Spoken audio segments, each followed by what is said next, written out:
Bog daj, dober večer, sem skupaj.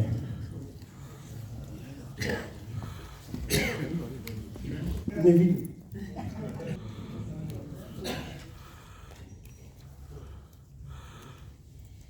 Včeraj je Dimitrij Rupel predstavil svojo novo knjigo Voditelji Slovenije s podnaslovom Pučnik, Kučan, Drnovšek, Janša. Kot sam pravi, je v knjigi opisal 4 voditelje Slovenije, ki so odločilno pripomogli pri nastanku naše države. Da pa bi domači in svetovni javnosti projekt nastanka države in v vojni ubranjena njena neodvisnost, pa je svojim nastopi zagotovo odlično prispeval takratni minister za informiranje, gospod Jelko Kacin, ki ga danes pozdravljam med nami. Pozdravljeni, gospod.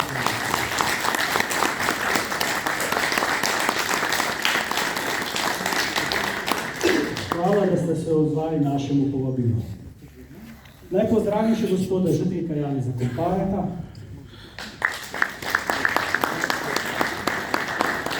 poslanca Državnega zbora Zorana Mojškarca. Pozdravljeni vsi člani Združenja VSO in vsi navzoči. Današnji pogovor z gospodom Jelko Kacinom bo vodil dr. Samo Venko. Prosim vaju, da se pridružite na uvodu.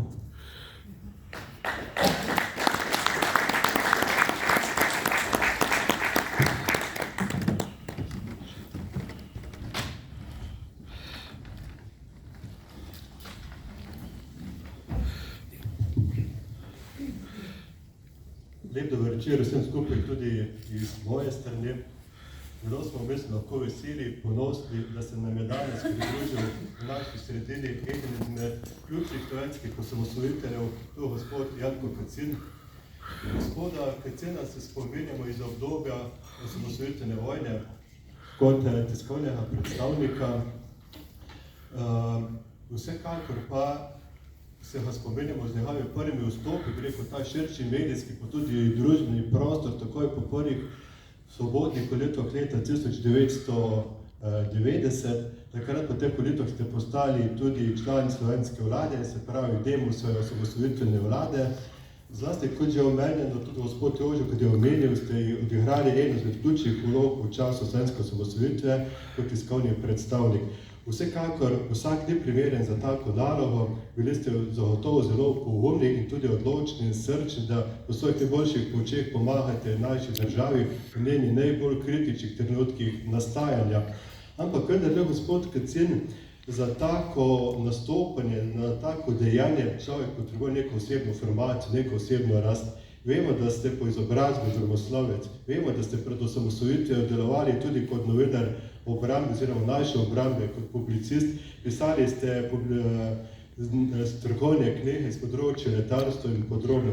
Ampak prosim vas, če lahko omenjate, bi rekel, pot vaše formacije, da ste se zgradili že takrat kot relativno mlada oseba, da ste lahko tako ključno pomagali v teh naporih osamosvojitve.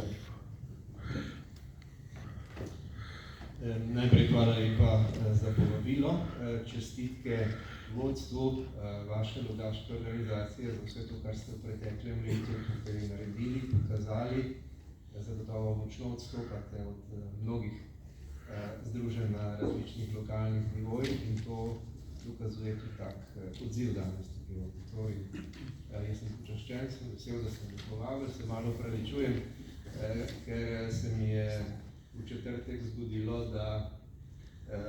da sem treščil, sem polomil ramo in sem bil v nedeljo operiran. Na ponedeljek so me spustili ven, tako da to je danes moj prvi tak bolj oddaljen nastop od doma. Voziti ne morem, ne smem, ampak računam, da bom kmalu nazaj. Ampak mislim, da bom danes vsem uspel odgovoriti. Vaše vprašanje. Tako ne bom rekel, jaz sem maturiral leta 1974 in sem bil v mladosti v uporabi termin vsi so se mi zapomnili, da je to dobro. Ampak potem se mi je V prvem letu, ko sem bil na pravu, se mi je zgodilo, da je čist nepričakovano umrl oče in da je malo vrglo iz tira. Sem si vzel čas za premislek. Sem ugotovil, da bo naslednje leto vpisan študij obramboslovja v Sloveniji.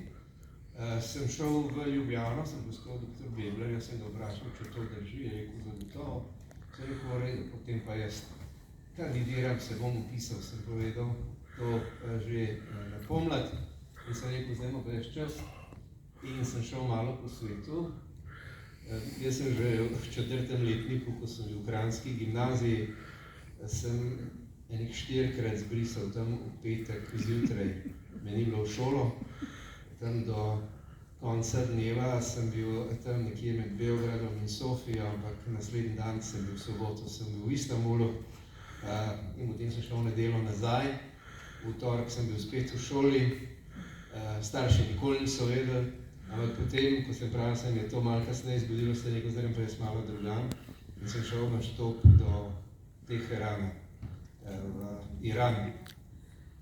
Takrat sta bili prejšnja država in Šah in Šahar Zapahlavi, pa maršal so bili veliki prijatelji in jaz sem si šel malo svet pogledati, Turčijo in vse ostalo.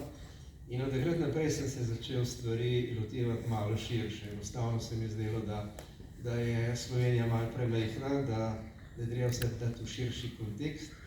In potem, ko sem diplomiral in sem se zaposlil v Kranju, ker sem vendarle tam imel štipendijo, sem se najprej ukvarjal z obrambnimi pripravami podjetij, tako da sem o obrambi zagotovo vedel dovolj.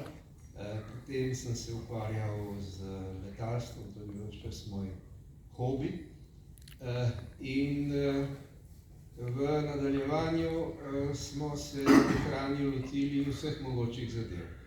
Postal sem poveljnik civilne zaščite v Kranju in takrat smo začeli razvijati kinologe, jamarje, ne samo gorsko reševalce.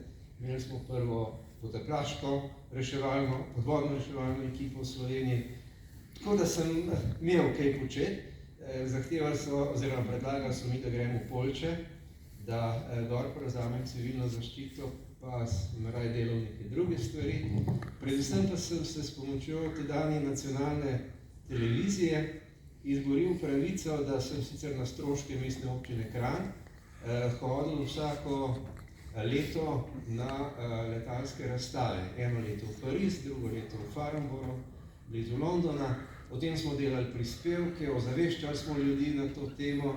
Z tega naslova sem potem tudi nekaj o letalstvu več pisal, za obrambo sem ves čas delal. No in ves čas sem sodeloval tudi pri ZSMS, tedanji, v komisiji za obrambo. Tako da smo že pred vsemi temi dogodki smo bili kdaj tudi v Beogradu z različnimi idejami, ki so spravljale JLA v nezavest. In bomo povedal eno anekdoto. Tisti, ki ste dovolj starejši, se spomnite, da je Jugoslavija hotela razviti novi avion. To je bil grozen projekt, ki bi stal milijarde in milijarde. Država je bila pred bankrotom in smo se zbrali vsi študenti obramboslovja v Beogradu in razprava, pač dogodek zaradi dogodka. In potem sem se priglasil k razpravi in sem rekel, da bi izkoristil priložnost, da vendarle mi kot bodoči obramboslovci slišimo kaj več o tem novem avionu, ker jaz ne vidim argumentov in možnosti, da bi to naredili, niti da bi to v doglednem času okrepilo obrambno moč. In nastala je smrtna tišina. Z take tišine nikoli v življenju nisem slišal. Cela dvorana gor je bila na Vojaški akademiji, čista tišina. In potem se dvigne en general-major, majhen možakan je bil, Štepsel, rekel, drugarci je drugo. In vidite vi ovog študenta. Postavlja pitanja. Ima probleme, ima izazov, traži odgovor. To je ta generacija. Da jaz znam, da bi vi Ko mi nekada, ako bilo potrebno, bili jedli travu i lišće i pobedili bi svakoga kogod bi nazvao na našu zemlju. I vlada je ostala titopacija. Jaz sem obsedel kot tebe, tam noter med vsemi, oni so skandirali in naučil sem se, da enostavno nismo vsi čisto kompatibilni in da razmišljamo na čisto drugačne načine. Mi smo gledali prihodnost, kakšna bo, te so cementirali tisto, kar je 50 let bilo in so hoteli na vsak način to ohraniti. No in bom rekel, da so takrat, če rečem nekaj v televiziji, bile bistveno boljše možnosti, je bila bolj odprta, kot pa je v tem trenutku, ko je popolnoma enostranska in preprosto ne može narediti ničesar. Mimogrede, ravno danes sem obvestil, da je umrl Otmar Pečko, ki je bil takrat urednik tudi vseh teh oddaj, nič nas ne sme presenetiti in ostalih notranjih političnih obrambno-varnostnih tem. In mislim, da smo imeli to možnost, da smo se lahko tudi osebnostno razvijali in se pripravljali na tisto, kar se smo. Se pravi, če greva nazaj v obdobju slovenskega osamosvajanja, pravzaprav osamosvojitvene vojne, takrat ste pravzaprav medijski prostor, vsaj na našem območju bivše Jugoslavije, prinesli nov koncept, to tiskovnih konferenc. Predtem vemo, so bili drugi koncepti. Več ali manj so bile to takrat monologi novinarjev, monologi politikov in novinarjev, ki so jih spodbujali, če so politiki kaj pozabili povedati. Vi ste pa takrat na tiskovnih konferencah vzpostavili iteracijo z novinarji in z ostalimi prisotnimi. Na tak način je vsak dobil tisto informacijo, ki je želel dobiti oziroma potreboval in nenazadnje ste tudi vi sporočili tisto, kar je bilo potrebno. Po eni strani ste zelo motivirali nas, državljane, v tistih kriznih trenutkih, po drugi strani ste obveščali svetovno javnost. Če sam dam neko predpostavko, zagotovo so vaše besede dobile še dodatno težo po tistem incidentu, ko je Jugoslovanska armada nekaj novinarjev na Brniku pobila, pomorila pravzaprav. Nenazadnje so bile te vaše tiskovne konference zelo pomembne, ker ste v bistvu spuščali tudi subtilna sporočila jugoslovanskemu vojaškemu in političnemu vrhu. Če se spomnimo teh generalov jugoslovanskih politikov z tistega časa, na začetku vojne so bili zelo vehementni, pametni in podobni. Potem so bili vsi poklepani. To je tudi to bilo vaše delo, vaše sporočilo, ker sem prepričan, da so analizirali, kaj poveste. Kakšna so vaši spomini, konkretni spomini na tisto obdobje, ko ste se srečavali pred novinarsko konferenco z novinarji, z vašimi svetovalci, sodelavci, po tiskovnih konferencah? Kakšni so vaši spomini? Glejte, mogoče bo moj odgovor malo predolg, ampak jaz mislim, da vedno moramo pogledati nek širši kontekst, da bi razumeli, zakaj je šlo. Mi smo imeli državo, imeli smo inflacijo, skratka, denar ni bil nič vreden, moral si ga zapraviti ta hip, ker jutri ne bo ostalo od vsega tega dobesedno nič. In Evropa se je prebujala. Pokojni tedanji kancler Kohl je o vsaki krizi, ki se je zgodila, letu v Moskvo. Njegov strateški življenjski cilj je bila reunifikacija Nemčije. Ustvariti pogoje, da bi se Nemčija ponovno združila, kar bi pomenilo tudi vrnitev Nemcev v nek normalni, zahodni, miselni, kulturni, politični okvir, v večpartijski sistem, v demokracijo. On je temu posvetil celotno življenje. In potem so se stvari začele nenadoma gostiti. Imate tukaj v Sloveniji več kot polovico novinarstva, ko se jim zavrti pred očmi, ko kdo omeni Poljsko, ampak takrat so Poljaki orali Ledino, Gdansk, Valensa, Solidarnost. To so bili pojmi, ki so odmevali. V Ameriki bil predsednik Reagan, se spomnite, je rekel Gorbačov, zrušite ta zid, gospod predsednik. In stvar se je zgodilo. Ker se je to zgodilo, se je nam seveda tudi marsikaj drugega omogočilo. To, ne glede na to, kaj si mi mislimo o sebi, ampak to nas je, vsaj mojo generacijo, je to dvignilo v ta. Kazala se je zgodovinska priložnost, da te stvari spet. Hkrati je ta JLA na svoj način kot varuh svoje prihodnosti, čuvaj federacije, poskušala na vsak način uveljaviti svojo voljo in obdržati vse to skupaj, kar je razpadalo pri živem telesu. In v tem kontekstu moram reči, in to se mi zdi zelo pomembno in je, da še večjo vrednost temu našemu dosežku v tistem času, so vsi gledali v Moskvo, kaj se bo tam zgodilo. Vsi so se bali razpada tedanje Sovjetske zveze, kam bo to pripeljalo, kaj se bo zgodilo. Bali so se, da se bo nekdo polastil jedrskega orožja in da bomo šli vsi skupaj v malor. In zato dogajanje v Jugoslaviji nikogar ni zanimalo. In JLA je bila prepričana, da bo lahko to Jugovino obdržala skupaj. Zdaj vam povem dva taka inserta, preden odgovorim na to vprašanje. In JLA se je odločila in je tam marca leta 1991 sklicala v Beogradu sejo predsedstva, na kateri so želeli dobiti mandat za izvedbo udara oziroma prevzem oblasti.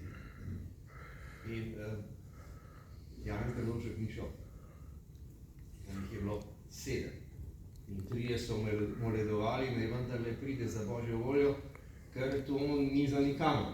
Oni ne bojo mogli zdržati, če bo prišlo do glasovanja, bo 4-3 in potem se bo začelo vse podirati. No, potem so Drnovška vendarle prepričali, je prišel gor, celo vojaško vodstvo so oblekli vojaške uniforme, so jih tam masirali in ko je Drnovšek prišel, se to ni dal podrekli.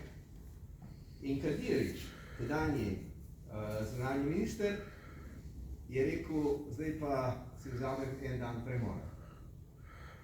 In potem je general Anton Tus, Hrvat, poveljnik vojaškega letalstva, ugotovil, da ima ministra za obrambo na letališču v Batajnici, brez da bi on to vedel.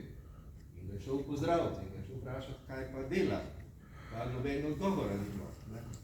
Potem je vendarle kot poveljnik letalstva po paralelni strukturi ugotovil, da letijo v Moskvo in da čakajo na dovoljenje za prelet madžarskega zračnega prostora, ker sicer tja ne bodo prišli. In tako je to zvedel Mesić in potem je to zvedel še kdo in zato pač to vemo. In predtem je Kadijević testiral, kako se bo Zahod odzval. Rekel sem vam, da je vse zanimala Moskva, pa mir v Moskvi, pa nadzor nad jedrskim orožjem. In ocenil je, da nihče ne bo posredoval, če on prevzame oblast. Ampak iz Moskve ni bilo odgovora. Kaj bo Washington so razumeli? Kako ne bo reagiral Pariz, so vedeli. Kako ne bo reagiral London, tudi niso vedeli. Ampak Moskva jih je skrbela zato, ker so bili zelo odvisni od rezervnih delov, od strelina in vsega tega. In je vletel gor do Žukova, se bom spomnil, maršal ZZZ, evo se spomnil, in še ne. Skratka, njegov pandan mu je na vprašanje zahteval, da podprejo izvedbo prevzema oblasti Jugoslavijske ljudske armade v Beogradu, rekel, ja, seveda vas bomo podprli, Jazov, se je pisal, maršal Jazov. Ampak najprej moramo mi tukaj pospraviti predsednika Gorbačova.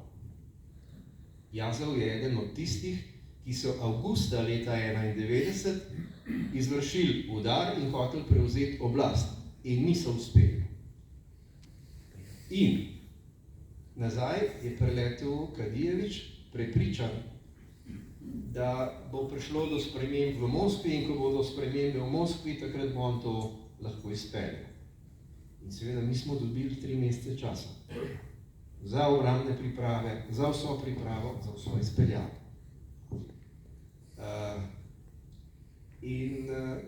Ko sem prišel v tedanji izvršni svet, nismo imeli vlade, smo 3 ministri enkrat leteli v Zagreb.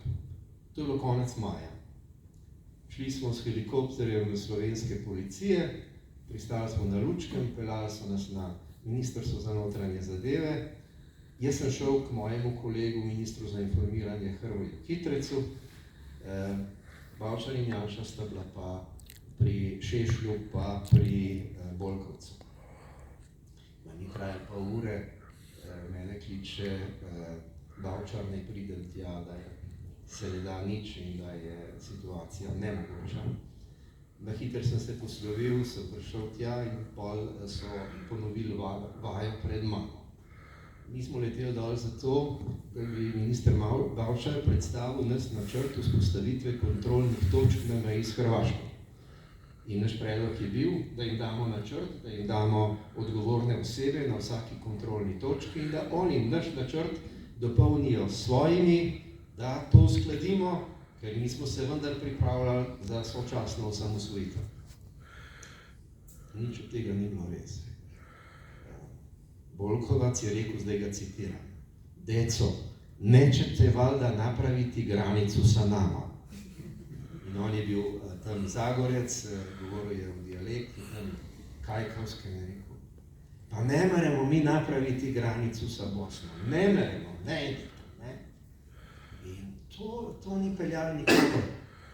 Drugi 2 ministra sta obupala nad njimi, pa sem pa jaz tam se mučil na tak način, nikamor ni šlo.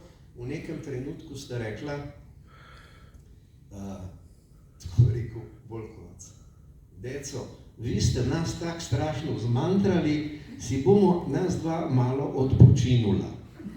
In sta se ulegla tam pred nami na klop, mi 3 smo sedeli kot bučmani, nismo vedeli, kaj narediti, tam sta smrčala, mi smo sedeli, nekaj časa še petali, pa sem jaz rekel Igor, daj reči svojim, naj aktivirajo helikopter, naj preleti sem, ker bo Robotov jih bo zbudil, imamo šiba. In ko je bilo, no, helikopter pol za Robota, čez 1/4 ure, hrvaška policija ustavi promet, sredi dol: "Kaj dečki, deco, kaj je to?" Smo rekli, moramo iti nujno, se poslovimo, gremo noter, odletimo, prav Bavčar, direkt v Ljubljano. Jaz sem rekel, ne, pejte na Rogaško Slatino, pa po naši strani nazaj. In smo se pogovarjali potem. Nobene skupne osamosvojitve ne bo. Tam ni ničesar. Tam je virtualna osamosvojitev. Sami bomo, nihče nam pri tem ne bo mogel pomagati. Pa smo pač razvili koncept, kako se tega lotiti in zdaj vam povem, kako je to izgledalo. Ključno je bilo, da obdržimo novinarje v Ljubljani, da ne hodijo po Sloveniji in ne poročajo, kaj se po Sloveniji dogaja. Ker s tem bi samo jugoslovanski ljudski armadi sporočili, kje so bili uspešni in kje niso bili uspešni. In kjer niso bili uspešni, bi napadali še enkrat. Skratka, verifikacija bi bila opravljena strani medijev. Zato sem se moral jaz organizirati drugače in smo naredili medijsko središče. Imeli smo novinarsko konferenco večkrat na dan. Morala je biti toliko zanimiva, da novinarji niso upali zamuditi, da smo jih držali tam na enem mestu. In kot ste verjetno opazili, dvorane so bili vedno nabito polne. Če je bilo novinarjev manj, smo vzeli manjšo dvorano, ampak vedno so ljudje ob strani stali, tako da je bil občutek, da so vsi tam. In tako smo zadevo delali. Meni velikrat mnogi očitajo, da sem se skrival v Cankarjevem domu.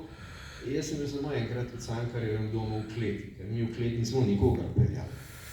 V kleti je bila koordinacija, jaz sem bil na Levstikovi, prišel sem 2-krat na dan pred novinarsko konferenco, pogledal sem, kaj je na voljo, izbral sem tiste informacije, ki so bile dovolj udarne, da smo lahko iz njih nekaj naredili. Vedno sem izbral še eno, ki bi bila za rezervo in vedno smo novinarsko konferenco odpeljali na tak način, da sem jaz svoje oddelal, bili so gosti, eni bolj zanimivi, drugi bolj dolgočasni. In potem je nekdo prišel k meni, pa mi je dal en papir. Pa sem jaz ta papir prebral in sem rekel, pa še to. Imamo podatek, da se je zgodilo to in to, in potem so vsi to stvar ugrabili, so peljali naprej, več o tem bo na voljo čez 2 uri. No? In smo jih držali ob sebi. No, in ker sem prej rekel, da je umrl Otmar Pečko, naenkrat pogledam televizijo in vidim posnetke napada na Krvavec. Ne? In se mi je stemnilo pred očmi, sem poklical tega Otmarja Pečka, res sem ga grdo nazjal, ni bilo lepo, mi je priznal, da ga nikoli v življenju nihče ni tako nahrulil, kot sem ga jaz takrat. Kako morajo to objaviti, ker bo sledil nov napad. In je sledil nov napad. Ampak ironija je bila v tem, da sem jaz šele po vojni izvedel, da so bili to posnetki, ki jih je naredil moj pokojni brat. Ampak takrat tega nihče ni vedel in potem je bil ta Pečko kriv za nekaj, kar mu je dostavil nekdo, ki je bil, rečemo, iz mojega kroga. Ampak to je čisto naključje. Torej, bistvo odgovora na vaše vprašanje je bilo, mi smo morali zdržati. Ocena je bila, da mi lahko zdržimo največ 4 tedne. Če bo to trajalo več kot 4 tedne, mi pozornosti ne bomo mogli več obdržati, situacije tudi obvladati ne. Zato smo naredili načrt, po katerem bi se v primeru uspešnega napredovanja JLA umikali proti severu-zahodu. Rezervni center televizije je bil v Poljčah predviden. In tudi to vam zdaj povem, da smo zavestno, ko je bilo treba odgovoriti na vprašanje, pa kdaj bo ta razglasitev samostojne Slovenije, v dogovoru z še 2 ministroma, sem jaz na novinarski konferenci dejal, da bo slovesen dogodek 26.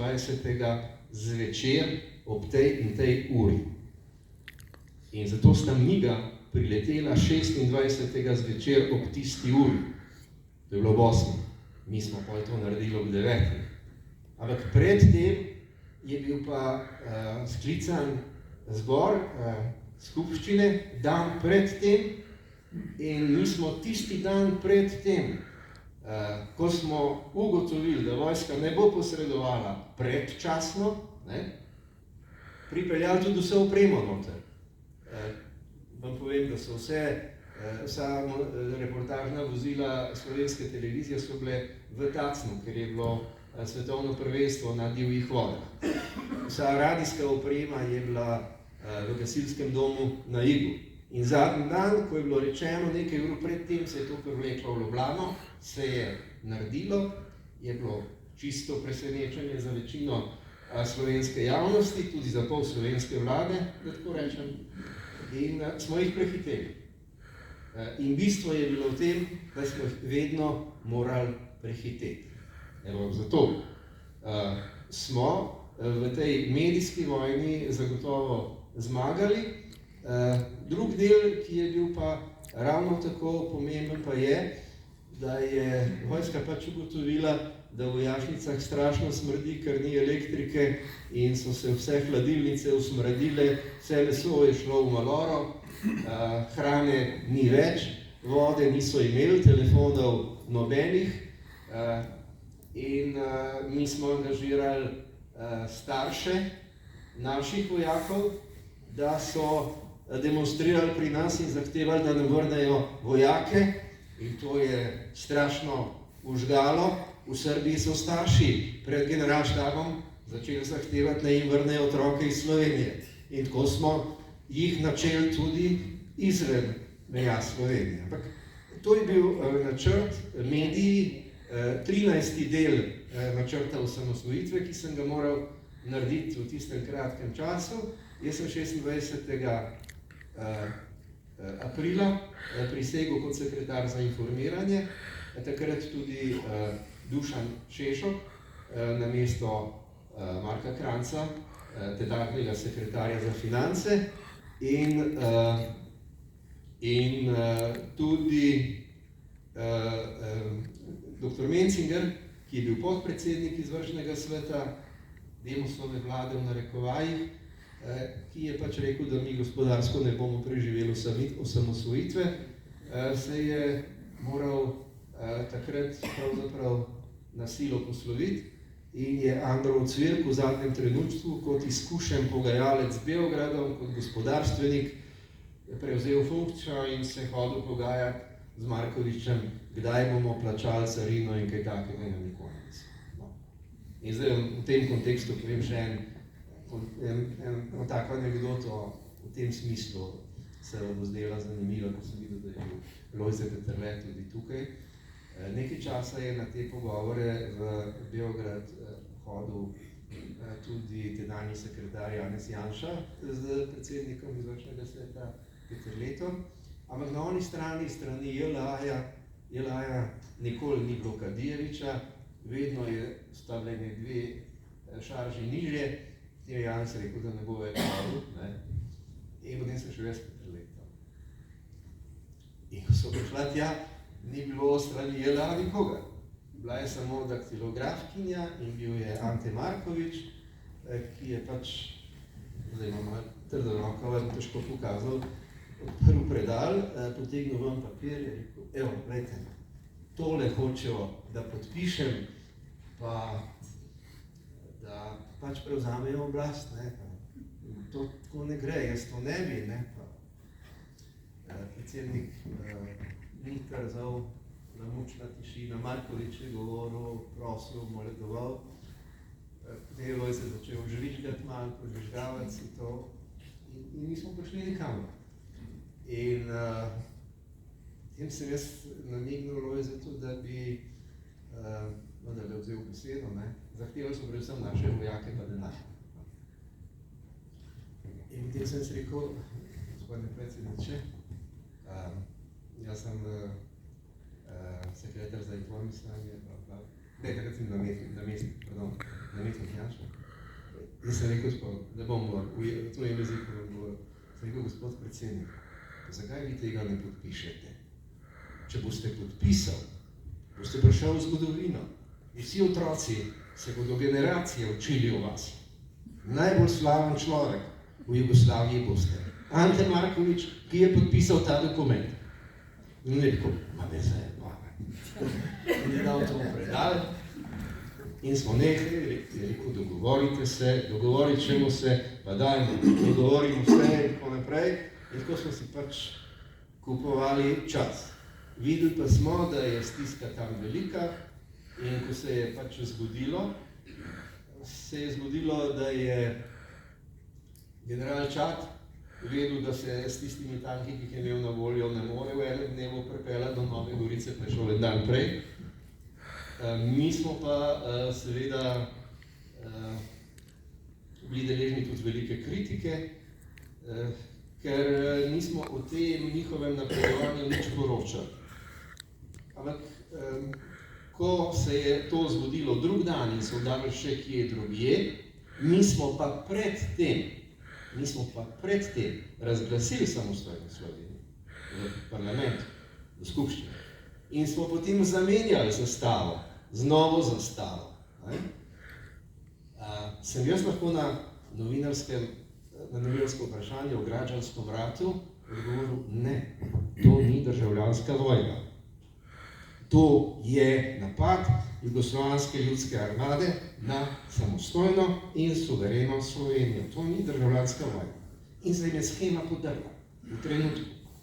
Primorci so noreli, pa še danes velikokrat naletim na koga, ki je jezen in še vedno ogorčen, da nismo takrat govorili o tem, da je vojna že krenila, mi smo jo razglasili kakšen dan kasneje, ampak mogoče smo imeli več sreče kot pameti, znali smo pa to izkoristiti in obrniti sebi. Dolgi sem vam napovedal.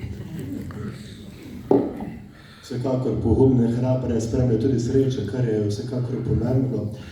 Omenili ste, da je bilo zelo pomembno, na kakšen način so prihajale te informacije v javnost. Se pravi, da ne prihajalo preveč informacij, slik, posnetkov iz terena. Kako ste to potem koordinirali s novinarji, s uredniki, da je bilo ravno to na televiziji, ravno to po radiju, ravno to v časopisih, kar ste želeli, da je pomagalo našim osamosvojitvenim naporom, da ni škodovalo?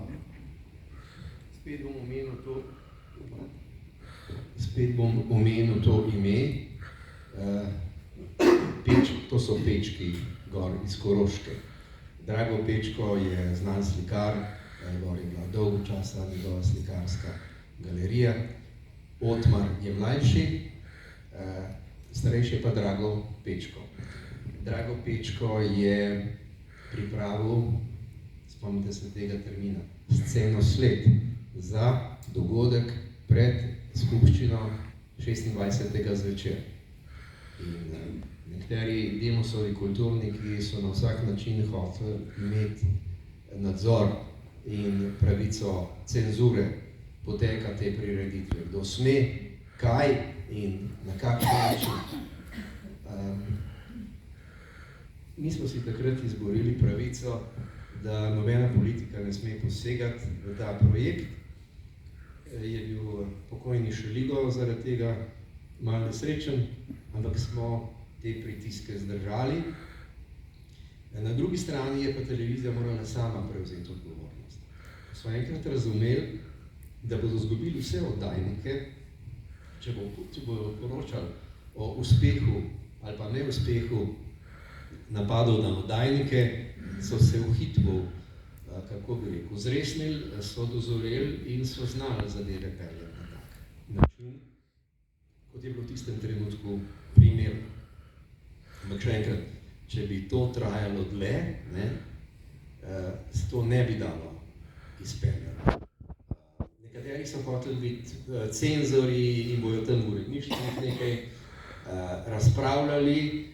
Ne bom zanikal, da jim je bil kdo tam na voljo, ampak veste, ljudje, ki nikdar niso bili uredniki, ki nikdar niso napisali nobene vesti, to tudi ne znajo, ne zmorejo, pojma nimajo o procesu, kako to gre. In potem so tudi vsi ti poskusi po definiciji propadli in na tak način ni bilo mogoče posredovati. Predvsem pa mi takrat nismo bili plansko gospodarstvo. Plansko gospodarstvo je bila JLA. Oni so imeli načrt za poseg, nared za marec. In potem so konec junija brali govore, ki so si jih napisali takrat v marcu. Se spomnite, Blagoje Adžič, načelnik generalštaba, dolnik iz želodca, je govoril,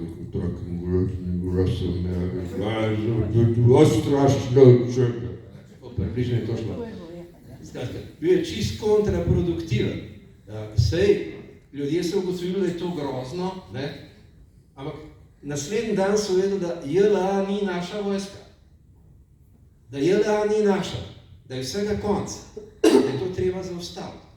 In so v bistvu s tem svojim početjem poenotili, opogumljali, danes bi se rekli, opolnomočili prebivalke in prebivalce Slovenije, zato pravim prebivalke, ne samo Slovence in Slovenke, tudi drugi, ki so bili tukaj v Sloveniji, so videli, da to nikamor ne pelje. In mi nismo imeli praktično ves čas vojne nobenega incidenta, ki bi bil na nacionalni bazi, da bi nekdo bil na ta način prizadet. Vam pa seveda povem, da sem se jaz zelo trudil in pazil, da bi ne iritiral nikogar od teh, ki bivajo tukaj z nami in med nami, in da sem hkrati sporočila, ki so šla, naredil razumljiva za Beograd na eni strani in razumljiva za zahodni svet, ki nas je tukaj spremljal in našo resnico pošiljal ven. Zdaj vam povem še eno točko preloma. Jaz sem predaval dolgo časa v Poljčah, vsi pripadniki, vsi občinski štabi civilne zaščite, ki so takrat delovali v 200 občinah po Sloveniji, so šli skozi moje roke. Moja tema je bila vojaško letalstvo in zaščita in reševanje. In jaz sem tem ljudem tam predaval tudi o najbolj modernem orožju JLA, to je bila kasetna bomba BL-755, britanske izdelave. In potem so se ti v Beogradu odločili za tiste hude letalske napade in so celo šli in so odvrgli letalske bombe BL-755. In ena je ostala cela. In jo je specialna enota policije pobrala, jo je pripeljala tamle na dvorišče in jaz sem naredil novinarsko, o kateri sem pač povedal. Britanska letalska bomba BL-755 za uničevanje žive sile, ne pa civilnega prebivalstva. In mi smo potem povezali to britansko letalsko bombo z napadom na kolono tovornjakov na Dolenjskem, na posnetke tistih nesrečnih romunskih, turških, bolgarskih, madžarskih voznikov, ki so tam umirali pred kamerami, in svet se je prelomil v trenutku. JLA napada civiliste s kasetnimi bombami. In Beogradu ni kaj drugega ostalo, kot da rešuje, kar se reši da, kakršnekoli naklonjenosti na Zahodu ali pa molka na Zahodu je bilo v hipu konec, morali so reševati svoje prejšnje dobave SFRJ in stvari so se v hipu spremenile, tako da smo mi iz žrtve objekta napada v trenutku postali subjekt. Ko smo se usedli za isto mizo z JLA, smo bili enakovredni. Ne glede na to, da smo mi imeli elektriko, oni pa ne. Da so oni imeli orožje, kar so ga hoteli, mi pa ne. Najbolj nas je skrbelo pravzaprav to, kako se bomo razdvojili. Ker mi nismo imeli orožja dolgega dometa. On je pa lahko zapeljal tank kilometer stran pa strelil nazaj. Mi smo bili bogi. No in zaradi tega smo se pač odločili, da zadevo peljemo postopoma. Nikoli se ni zgodilo, da bi naenkrat na večjih mestih delali. Samo na enem mestu je bilo to možno. In potem je vsega drugega konec. JLA se je odločila, da bo rešila, kar se reši da. Rabila je orožje za svoje druge načrte, ki jih je poznala, mi pa ne. Mi smo bili prepričani, da se bo vojna začela 3 mesece po napadu na Slovenijo v Bosni in Hercegovini, pa se ni. Začela se je v Slavoniji, na Hrvaškem, ker je pač Milošević in JLA so jasno ugotovili, da je Hrvaška bolj napihnjen balon, pri nas so ugotovili, da nekaj imamo in da to zmoremo, in so šli tja. To so rekli, Bosna lahko počaka. In ko se je to zgodilo, se je pri nas od nas pozornost preusmerila drugam. In potem smo imeli na vrsti naslednjo bitko na Brionih, ko je del Demusa trdil, da je to nacionalna izdaja. Se spomnite, Vitomirja Grosa še danes to trdi. Tam je bil storjen kompromis, bomo za 3 mesece zamrznili. In tako smo zadevo izpeljali. Vmes je imel Demos še nekaj nenavadnih, nepotrebnih potez. Se boste spomnili, da je prišel predlog, da dajo dr. Bučarja na ustavno sodišče, pa Peterleta v parlament, pa Bavčarja za predsednika izvršnega sveta oziroma vlade. Pa sem bil pol, ko jaz sem mediator, pa smo šli na spravno kosilo, smo se pogovarjali da verjetno nima smisla, dajmo zdržati do mednarodnega priznanja, no? Če smo to, bomo pa še to. No in potem smo dočakali najprej Islandijo, pa smo dočakali potem Vatikan, pa Nemčijo, pa tako naprej. Smo dočakali ZDA, in to najbrž ne veste. Eagleburger je vprašal Dimitrija Rupla, a je kakšen datum, ko bi vi predlagali? Ne, imate vi kakšen predlog? Ne. Pa dajte tega pa tega aprila. In so nas ZDA priznali, takrat ima Dimitrij rojsten dan. In potem smo dočakali vstop v Združene narode in s tem smo, tako rekoč, pregurali prvo leto. In takrat smo že vedeli, kaj in kako, da mora biti ambicije širše, da ne more biti naša ambicija, da smo, kako ne rečem, srečni Liliput na južni strani Alp, ne? Ampak da smo del evropske civilizacije, da moramo v Evropsko skupnost in da moramo v NATO, ker brez tega to ne bo šlo. In zdaj vam bom povedal drugo anekdoto. Jaz sem bil na poziciji ministra za informiranje, potem, ko smo postali samostojni, smo imeli vlado, ne več izvršni svet, in nisem bil sekretar, smo bili ministri. In ker sem bil za informiranje, sem bil pristojen tudi za promocijo in sem šel kao na neko srečanje turističnih organizacij v Seattlu, ZDA, nazaj, ni bilo ravno tako, no. Vmes sem se leta 1992, februarja, ustavil tudi v Torontu, pa sem se ustavil v Montrealu, pa sem bil na proizvodni liniji helikopterjev Bell in so mi rekli, tale tukaj je pa vaš. In sem rekel, ne bo res, nas je že na ladji se pelje, bo pojutrišnjem v Evropi. So rekli, ne, pa jemo ga pogledati. Smo ga šli pogledati in je bil temnomoder, pa smrček je imel, radar. Sem rekel, ne bo naš, čigav pa je, in pa sem ugotovil, da je za Bosno in Hercegovino. In jaz sem isti dan iz hotela tam zraven poklical Janeza Janšo in sem rekel, Bosna je kupila helikopter. Jaz mislim, da ko bo prišel v Evropo, da bo pilot bo Srb, ko pilot bo Hrvat, mehanik bo musliman oziroma bošnjak. In ne vem, če bojo te odleteli v Bosno. In niso. Prileteli so v Ljubljano. In tam je šel vsak svojim, noben šel domov. Helikopter je ostal tam. In to je tisti helikopter, s pomočjo katerega je potem Slovenija Bosni pomagala z orožjem in vsem tem, kar smo mi takrat dobili. In še danes je tukaj. No.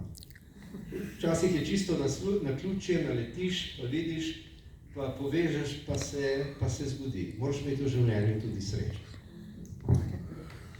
V predhodnem odgovoru ste omenili Helmuta Kohla, Poljake, solidarnost. Verjetno lahko v kontekstu Poljske omenimo tudi sedaj svetega Janeza Pavla II., ki je imel zelo veliko empatijo do vseh slovanskih narodov, ki smo bili pod komunističnim režimom, tudi do Slovencev. Tukaj zagotovo je bila pomembna vloga tudi katoliške cerkve. Omenili ste priznanje Avstrije in Nemčije, potem se je sprožil ta glas priznanja. Ampak predtem je bila Slovenija priznana s strani Vatikana. In še ko je prišla priznanje iz Vatikana, so sedeli Avstrijci in Nemci. Kako bi lahko opisali vlogo tako recimo papeža in tudi našega nadškofa Šuštarja pri procesih osamosvajanja? Jaz mislim, da moramo začeti z Vojtilo in da bi razumeli ta pomen Vojtile, moramo iti v mladega Vojtilo. Mladega Vojtilo, ki še ni posvečen, ki ima hčerko, to pač, ne vem, to še vedno naletim na ljudi, ki to nočejo verjeti. ki je del poljskega odporniškega gibanja,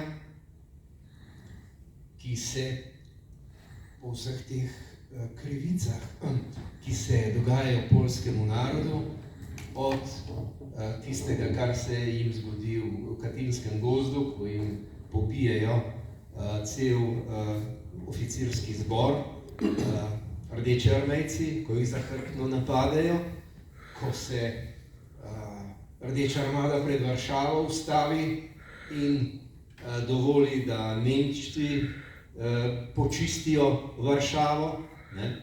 Ko se jih Churchill v Jalti odreče in jih pusti.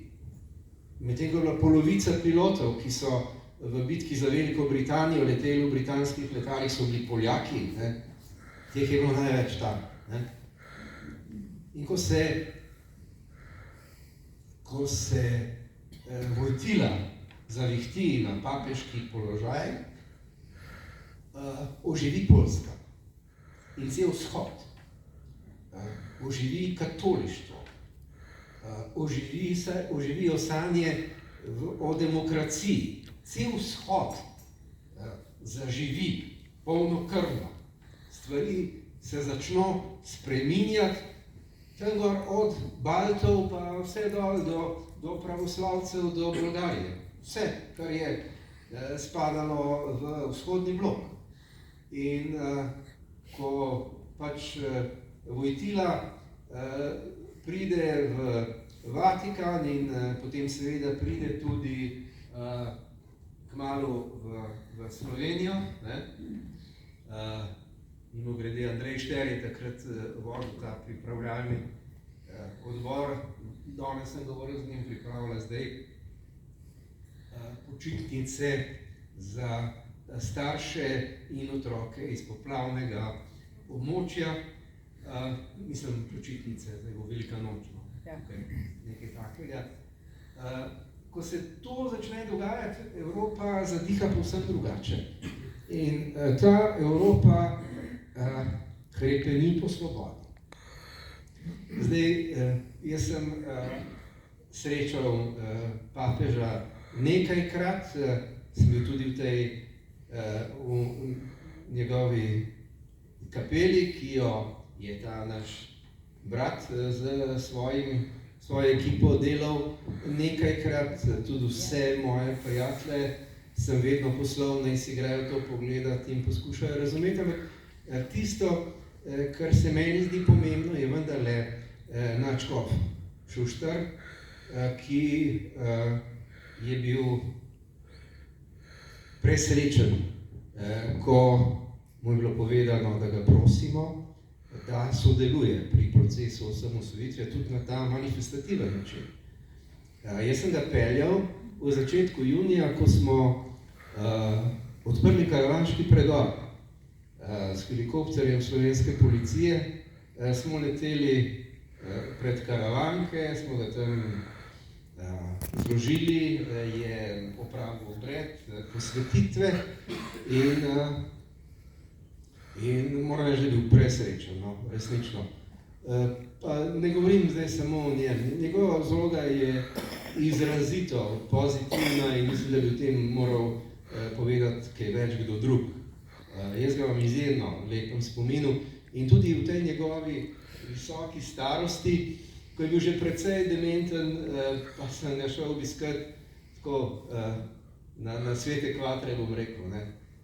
Ampak je on živel, gospod minister, bom rekel, vedno je bil presrečen, jokal je, skratka, to njegovo življenje je bilo polno in on je to svojo pozitivno energijo vedno delil, ne, jo je prelival v ljudi, karkoli je kdaj z njim bil, ve, da je bil zelo pozitivna osebnost. No in zdaj vam povem drug del zgodbe. Pavlo treba ta helikopter odpeljati nazaj, sem jaz pač pobral nekaj ljudi, vem, da je bil minister Šešok gor, pa da je bil zraven tudi pokojni minister Janko, pa da je bil moj namestnik tam na informiranju in smo prišli do Zavoda svetega Stanislava, pogledam dol, so se prežigali taki dimi, se je posmodilo. In vidim, da so vse tiste češke prage, to so bili dvocevni topovi na oklepnih vozilih, so imeli zadnji majhen vanklov motorček, ki je vrtel kupolo, zato da ni bo treba vojakom gor pa dol vintati, ampak da se je hitreje lahko top prilagodil cilju. Naenkrat tisti dvocevni topovi, 6 jih je gledali naš helikopter in iz 6 se je kadilo od zadaj, ki je ta vanklov motorček kadil. No? In to so delali ves čas, do razglasitve osamosvojitve, ne glede na to, kdo je bil. Medico helikopter so uporabljali za vojaške vaje in so trenirali. No? In zato je pač bilo jasno, da ko se je začelo z njihove strani zlorabljati ta emblem Rdečega križa na transportnih helikopterjih za prevoze specialcev, da bo naša stran reagirala in da bo na te helikopterje streljala in tudi je streljala. Oni so zlorabljali inštitucijo Rdečega križa v zadnjih mesecih pred osamosvojitvijo, redno, na dnevni bazi. Kadarkoli si tja čez letu, si pač to videl. Jaz sem bil takrat precej prisoten po Sloveniji, tako bom rekel, zdaj ni hvalisanje, ampak ker je bilo treba ljudi motivirati, delal sem pa predvsem, dokler nisem prišel na informiranje za teritorialno obrambo in pripravo štabov teritorialne obrambe za oboroženo obrambo. V prvem letu, letu 90, piše v letalski enoti policije Kacin, 80 ur so porabili za to. Mogoče so porabili manj, da so prišli pome pa kaj, ampak naročnik sem bil jaz, oziroma jaz sem bil stroškovnik, da tako rečem. In zato smo pač poskušali takrat v tistem izredno kratkem času, ki smo ga imeli, obiskati čim več terena in svoje narediti. To so pač vedeli, to je vedel tudi Lojze Peterle, in ker je pač po tistih srečanjih tukaj predsednikov republik nekdanje Jugoslavije ugotovil, da tedanji sekretar ne bo kos razmeram, so se mu pač zahvalili in potem sem jaz preskočil iz obrambe na informiranje. Drugače sem pa v bistvu ves čas delal na obrambi, delal sem na mednarodni ravni, vam povem še to podrobnost. Preden sem šel, ne sem bil že na informiranju, sem šel na srečanje z enim hrvaškim kolegom, pa smo se zmenili, da mi damo 4 enocevne topove, oni pa dam 4 strele 2M, ker mi smo strele imeli tukaj, ampak vse v skladiščih vojske, ene strele nismo imeli. Da smo jim lahko na filmu pokazali, da imamo prave strele v rokah in da bomo streljali, ker smo jih hoteli prepričati, odvrniti od tega. Ampak ne boste verjeli, tedanja televizija tega ni hotela objaviti do tistega trenutka, ko je bil sestreljen Mrlak. Potem pa nekajkrat na dan. Ampak jaz sem moral to mesece prej posneti, pa zmontirati, pa imeti pripravljen film o teritorialni obrambi, pa ga niso uspeli porabiti. Tako da imamo tudi, bom rekel, luknje, ki so se nam takrat zgodile. Ampak če potegnete bilanc, pa to primerjate, kaj se je dogajalo v Hrvaški, Bosni in Hercegovini, da rečem Kosovo. Aleluja. Če se vrnemo nekaj mesecev pred samo osamosvojitvijo v Kočevsko reko na postroji, se pravi prve brigade oziroma Morisa takrat, to je bil tudi del preko neke strategije, kako motivirati Slovence, po drugi strani pa malo prestrašiti Jugoslovane. Kdo je prišel do te ideje, kako ste pristopili k izvedbi tega? Vemo, takrat so bili naši, bi rekel, pripadniki oboroženi iz Sari, mislim, da je to singapurska puška, neka kopija M16, simbolnega orožja demokratičnih držav. Kako ste prišli do te strategije? Torej, postroj v Kočevski reki je bila zamisel Toneta Krkoviča, to je pač njegov teren, njegova enota, ampak mi smo to izkoristili še za kaj drugega. Mi smo takrat dobili armbruste, tudi iz Singapura.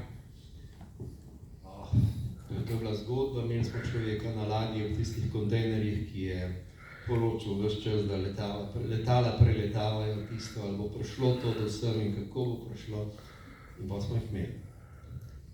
In jaz sem se odločil, da te armbruste posnamem v akciji. Morate pa vedeti, da je bil postroj v Kočevski reki pred plebiscitom. En dan prej sva z generalmajorjem Slaparjem letela v Svetli potok pri Kočevju. To je en star poligon, dol je bil en star ameriški Sherman. In jaz sem marsikaj snemal, ker sem pač delal za televizijo, ampak delal sem tudi z dobrim prijateljem, Samom Finžgarjem iz Republiškega centra za obrambno usposabljanje. Naloga Slaparja je bila, da zrihta čelade, ker nismo imeli čelade. In skratka, letela sva, pod ritjo smo imela tiste čelade, prišli smo dol in pa bilo vprašanje, kako bomo to naredili. Mi s Finžgarjem sva se zmenila tako, da smo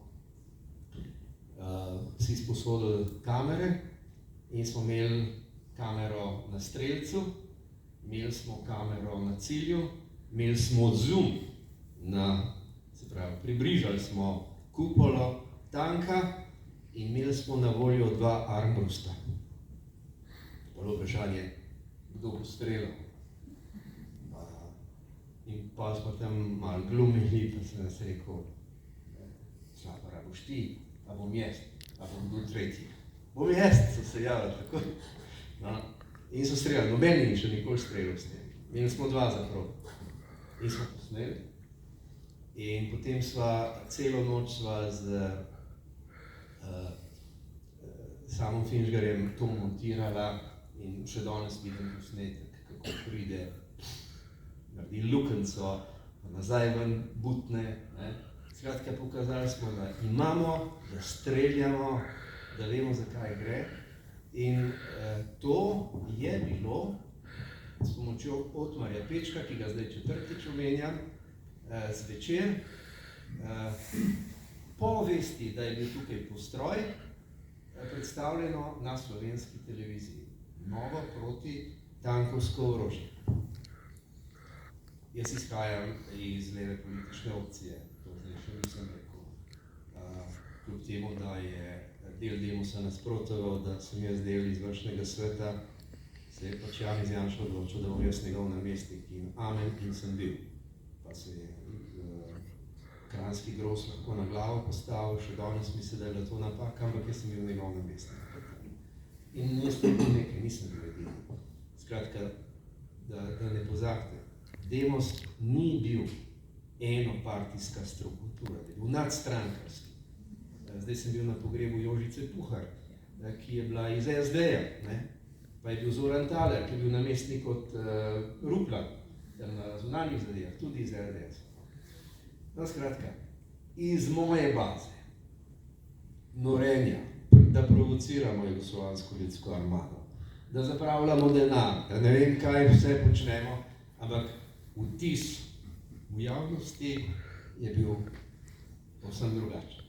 Wow, imamo, kupili so, bomo, to so ga sporočila.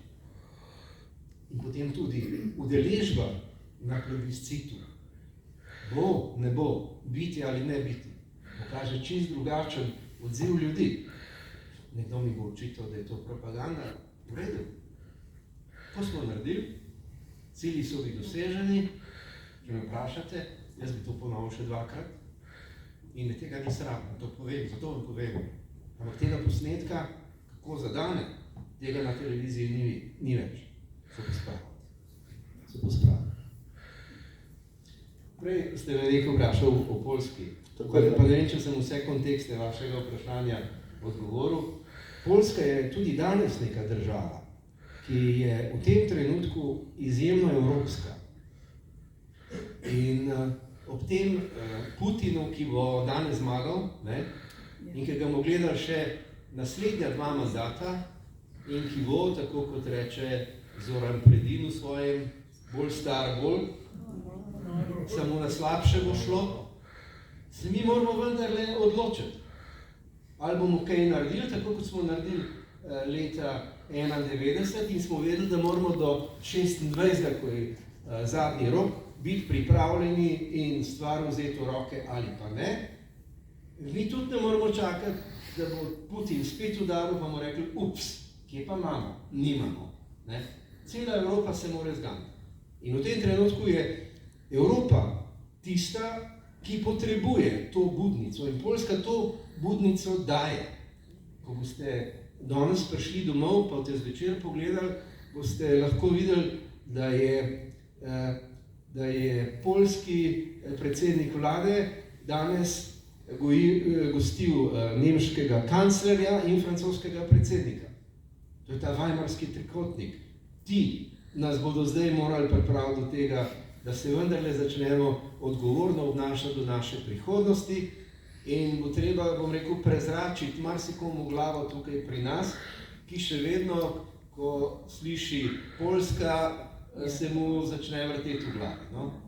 In ne razumejo, da jih je 40 milijonov, da imajo bridke izkušnje v življenju, da poznajo Ruse bolj kot kdorkoli med nami in da so oni tisti, ki nas pravzaprav ozaveščajo, zato da bomo mi lažje preživeli in imeli boljšo prihodnost. Tako da, če sem me to hotel vprašati, jaz trdim, da Poljska je v tem trenutku ena od ključnih držav, ali pa če hočete slišati, ključna država v Evropi. Če bo kdo zbudil Nemčijo, jo bo Poljska. Ne nazadnje se je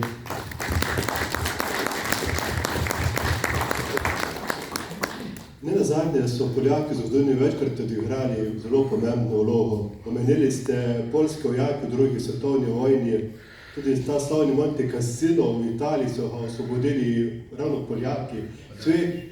Tako je cvet poljskega naroda, da praktično padel takrat, kar se tiče vojakov.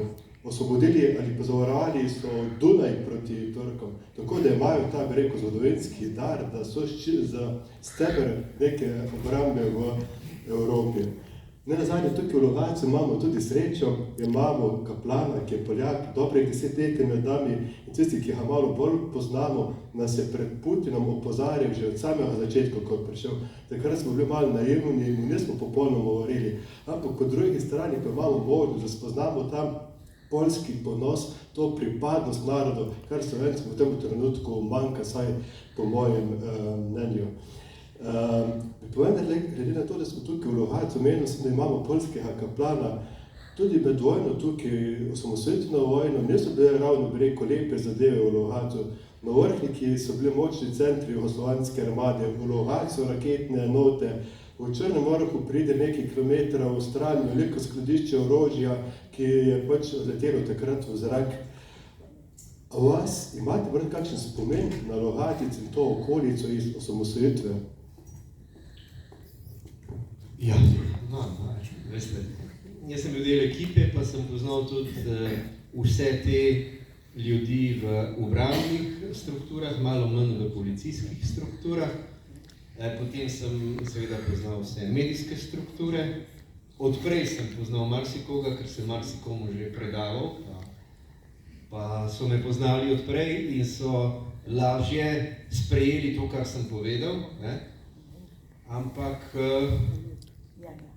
torej, med vojno ste imeli tukaj poveljnika tega raketnega diviziona, ki je bil Bošnjak, bil je na koncu živci, neko noč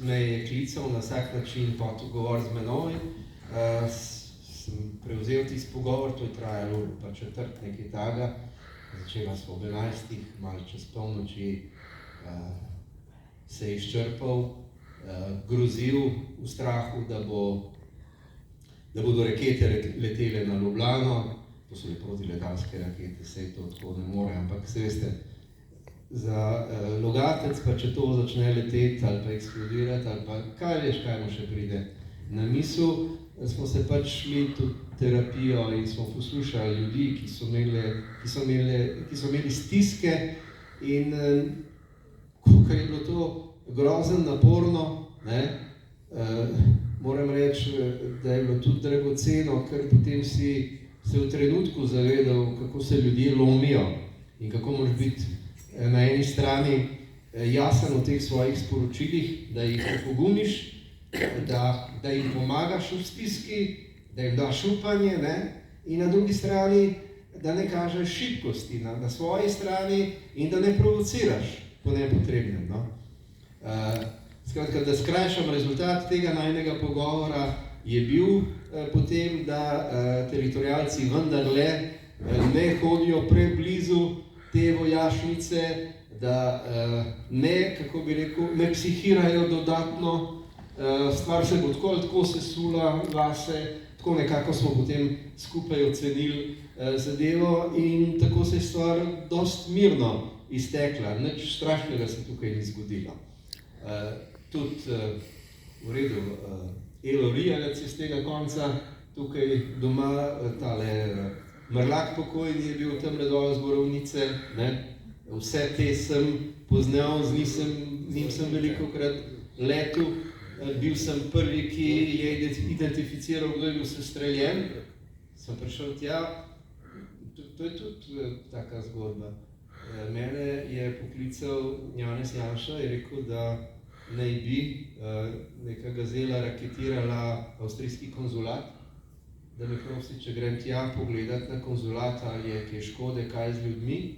Sem rekel, ne se zdaj, zakaj sem jaz. Pa rupla, ja, ni ga, pa ono pa tretje, in potem sem šel. In sem zvonil pri, kaj to, konzulica, Juta Bastel je bila gospa konzulica, sem trkal, zvonil, potem prišla, smo ugotovili, ni bilo nobenega raketiranja, nič, potem sem šel pa naprej v Rožnovo dolino in sem pač videl tam po tleh neko plastiko, za katero sploh nisem znal oceniti, kaj to je. Zdelo se mi je, kot da bi se neka tale purpela, veste, ko okna ugrajuješ, pešt, kako neko taka zadeva izgledala, no. Pol se je na koncu pokazalo, da so to hlebci kruha, ki so padli ven iz helikopterja, ker so helikopter poslali tjale na Krim, ker so bili oni v izolaciji brez hrane in gor ni bilo ničesar. In sem šel pogledat, ko sem videl prvo telo na tleh, sem vedel, kdo je. Sem šel pogledat še drugega, ki ga nisem poznal in je bilo jasno. Tandem, ki je vedno letel, je bil Toni Mrlak, pa Šuštar kot njegov tehnični spremljevalec. In ko se nihče ni javil tisti večer, da odletijo in odnesejo ta kruh, se je pač moral dotedanji poveljnik, ki so ga razrešili, in to je bil Toni Mrlak, javiti. Niso mu pa pustili, da bi z njim šel Šuštar, ker če bi šel z njim, jih ne bi bilo več nazaj. In potem so mu določili drugega spremljevalca, Bogče, Makedonec je bil. In, tako. In ko sem bil tam, je bil tam tudi snemalec, sem rekel, posnemi samo rep pa številko, da imamo potrditev. In potem sem poklical Ela Rijavca, sem rekel, pokliči Milo, poskrbi za družino in drugega dne ni vstalo, takrat. Oni so bili pripravljeni, da odletijo, vsi helikopterji so bili iz Branika prestavljeni v zavode Svetega Starstva, oziroma v Jašnico, da sem krivo govoril. Imeli so nastavljeno svojo frekvenco, kako je kaj, ampak ta je letel prezgodaj in res ni preletel nazaj. Na druge dva, ta isti Šuštar pa Kalan, sta v Mariboru jih prepričala, da so spremenili lokacijo, češ da je helikopter preveč izpostavljen, da bi ga teritorialci lahko zadeli, tudi potnike, da ga prestavijo med hiše, sta dobila dovoljenje, sta ga dvignila, ko sta bila v zraku, sta šla, kot se reče, v višini Marjetic po svoje. In gor na Koroško, dveh lokacijah so ga skrivali nekaj časa. To je pa bila tudi še ena od teh operacij, ki, če bi uspela, bi pravzaprav, kako bi rekel, zlomila JLA. A veste, če bi 3 helikopterji prestopili na našo stran, potem se jim to podre tam dol vse. Žal se stvar končala nesrečno. To je dolgo časa burilo našo javnost. Jaz sem potem, ko sem prevzel obrambo za Janezom Janšo, smo v Rožni dolini tam postavili en pomnik. Drugače pa to zelo naradi povedal. No? Jaz sem takrat, v letu 1991, se odločil, da je treba postaviti tudi spomenik vsem žrtvam naše osamosvojitvene vojne. To smo naredili na Žalah. Bilo precej hudo najti kamen, ki bi vsaj približno te 3 odtenke naše plamenice, to, kar ste danes tukaj delili, VSO, ta plamenica, v tej obliki je spomenik postavljen, ampak ko smo to naredili, smo seveda tudi Mrlaka dali med pokojne, med žrtve na naši strani, medtem ko njegovi soborci v tej helikopterski enoti za tega drugega niso dovolili, da je tam gor. In ni. Ampak hči in sin tega istega Mrlaka sta na tej slovesnosti ob odkritju spomenika in polaganju vencev sta prva prižgala sveče v imenu vseh svojcev padlih. Tako da mi smo to že takrat takoj uredili, nekateri, posebej tista ena oseba, ki je bila danes že omenjena, pa jo ne bom še enkrat omenil, z imenom in priimkom, je temu nasprotovala vse do konca. Jaz sem lansko leto govoril v Kočevski reki ob slovesnem postroju, o tem, če zdaj govorimo, in takrat je ta oseba izstopila iz VSO-ja in očitala tudi tedanjemu obrambnemu ministru in potem večkratnemu predsedniku vlade, da se je z družino pogotala in da je družina dobila odškodnino po dolgi vrsti let. In to je bil tudi razlog za izstop iz. Tako da, če veste, morate se zavedati, ker sem jaz danes govoril, tiste osebe sem ne bo več. Zelo zanimiva ta informacija, ki ste nam dali. Spet se vračam k Poljakom, samo zato, da nadaljujem vprašanje. Glejte, se pravi, Slovenci smo, oziroma z vami po vašimi kolegi, orali ledino v Evropi glede osamosvajanja narodov iz nekih umetnih političnih torb. Če se ne motim, celo 10 let nazaj so v Slovenijo prišli predstavniki Katalonije, ki jih je zanimalo, na kakšen način so se mi osamosvojili. Po drugi strani pa se mi zdaj imamo občutek, da ni nekega zanimanja v Sloveniji za te dogodke, kot je vse samo po sebi umevno, da ni bilo nobenega truda, nobene žrtve, da nam je bilo to kar na nek način podarjeno. Izkoristili smo pa zelo ozko zgodovinsko okno, da se je to doseglo. Pa me zanima, gospod Kacin, ali ste vi, po vaši kolegi, tisti, ki niso več politično izpostavljeni, vabljeni v šolske ustanove, v osnovne šole, v srednje šole, morda na fakultete, da bi širili te spomine med nas, mlajše generacije, da bi vedeli, da je bila v bistvu ta zmaga po osamosvojitev izborena, nam ni bilo podarjena, da je bila vojna, nažalost so bile žrtve. Ali imate to možnost?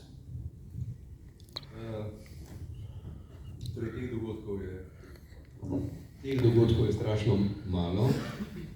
Danes me je sicer nekdo že drugič kontaktiral in tema bi bila NATO, datum pa 28. zjutraj.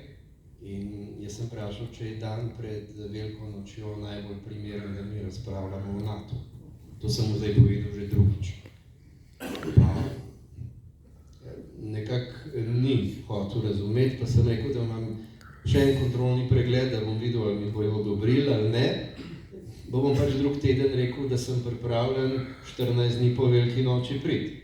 Ne vidim pa možnosti ali pa smisla, da bom otrokom, srednješolcem, ki so z glavo že pri pirhih, tam o NATO razlagal zjutraj. No, se mi zdi neprimerno pa, da se zato pelem čez pol Slovenije, pa še ves sem marod, da tako rečem, poskušam vedno na lep način dopovedati. Ampak zdaj pa, da na krt način povem. Mi imamo seveda ta problem, da še vedno živimo v preteklosti. In ta osamosvojitev seveda ima nekaj svojih obrazov. In ti obrazi niso vsem všeč. Mnogim niso všeč. Ker potem se pa vpraša, kje so bili pa drugi obrazi takrat. A ne? In tistih obrazov pač ni bilo.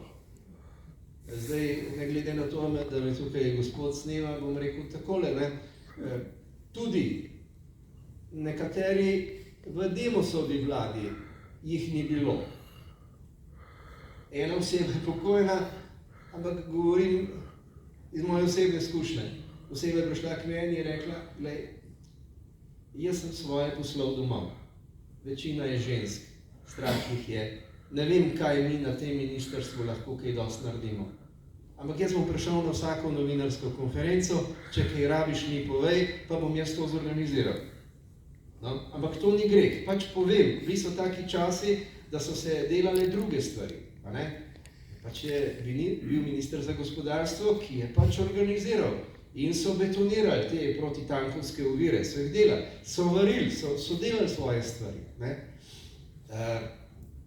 Vem za nekoga, ki ga pač ni bilo tukaj v domovini. Ampak ta isti človek, ki je danes tudi že pokojen, pa ne bomo imenu govoril, me je srečal tam v času pomladi 91, ko so nas najbolj žajfali, ko je bilo treba spraviti skozi tridomno skupščino neke zakonske projekte. Posebej je bilo to hudo v zboru Združenega dela. Bog se tudi. Tam seveda Demos ni imel večine, na Janeza so bili alergični, potem so mene pošiljali in jaz sem nekolikrat se moral iti za govorniški oder pa odgovarjati na to obstruiranje, sem blagi izraz uporabil, no? Da smo to spravili skozi, da smo imeli zakonsko podlago, da smo lahko mobilizirali, da smo lahko organizirali služenje vojaškega roka doma in tako naprej. No in ta oseba me sreča tamle za, bom rekel, skupščino, ker so bili to skupščinski časi in pravi, Jelko, da naš ti kaj zameril. A veš, jaz nimam nič proti tebi, ampak veš, mi nismo za vojno, mi smo proti. A veš, to ni nič osebnega. Jaz to delam iz političnih razlogov.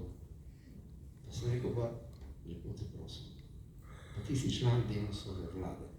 Ja, ampak, a veš, ne gre, ljudje od nas to pričakujejo. In potem je rekel, ne vem ti, jaz upam, da le kaj nabavljate. A veš, ko približno to zgleda. In ko šlo za res, pač nas je ostalo. Tako velika ta vlada, ne, zdaj, je manjša od tiste Peterletove vlade. No? Zato pač, brez da bi komu kaj očital, ne, pač je rekel, 1/3 jih je bila tam, je zagrabila vse in smo oddelali. Moja naloga pa je bila, ne glede na to, da sem šibke telesne konstrukcije, da sem se toliko napihoval in tolikokrat na dan, da so bili ljudje prepričani, da imamo vse pod nadzorom in da imamo vse naštudiran in da ni variante, da nas kje najdejo na levi nogi. In je vžgal. Tako.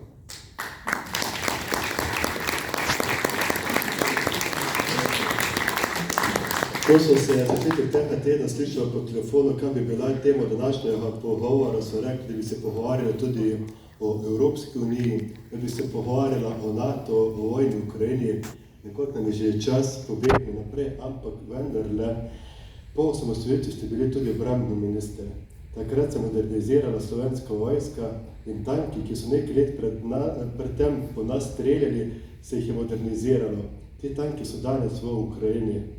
Kako vi, kot vojaški strokovnjak, kot večletni član, bi rekel, predstavnik v zvezi NATO, 10-letni evropski poslanec, obramboslovec, obrambni minister, kako vidite situacijo v Ukrajini?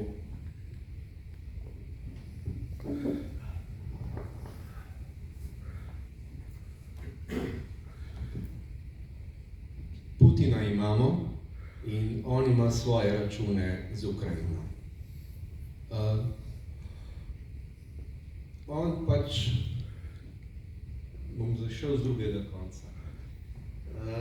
Ne boste verjeli, jaz sem se ukvarjal z marsičem v življenju. Bil sem tudi član delegacije Evropskega parlamenta v imenu moje liberalne politične skupine za Korejski polotok.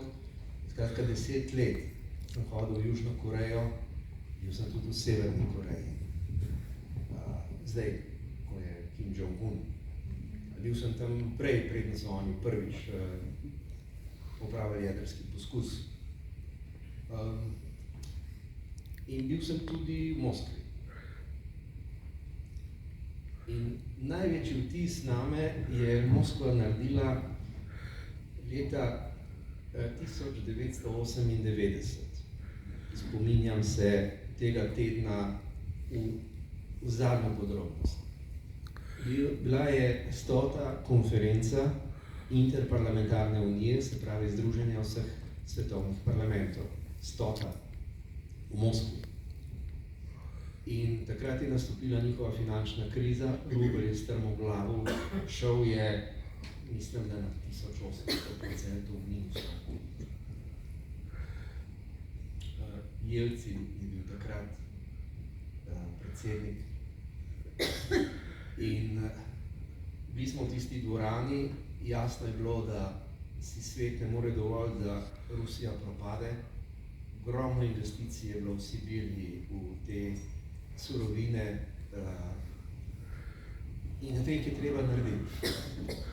In moj tedanji ruski kolega, jaz sem bil takrat predsednik zunanje političnega odbora Republike Slovenije, ravno smo se pogovarjala, pa pride mimo Primakov. Primakov je tisti teden potem postal predsednik ruske vlade. Za ilustracijo, pripeljali so Jelcina, ki je bil gostitelj, prišel je kovrščena lutka, takole se je naslonil na steber, ustni prv. Približno pol ure je tam stal, to je bil njegov sprejem in pol je oddrsal v stran. Mi smo se pa pogovarjali. In pride mimo Primakov in ta moj kolega, ki je bil predtem ruski veleposlanik v Washingtonu, mu je rekel, kaj čakaš, saj ni druge variante. Prevzeti boš moral funkcijo predsednika vlade, ni drugače ne moramo rešiti, ne rubla, ne nič. Ne? In Primakov mu rekel, če se ga spomnite, da je bil tak možak, strašno nizkim glasom. Ti durak, bedak, to ne boš skozi. In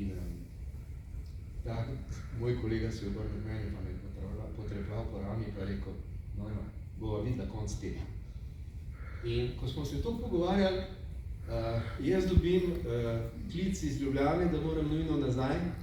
Takrat se je bilo treba sklicati zunanji politični odbor in Komisijo za evropske zadeve, ker smo na odboru potrjevali prva izhodišča za začetek pogajanj za vstop v Evropsko unijo.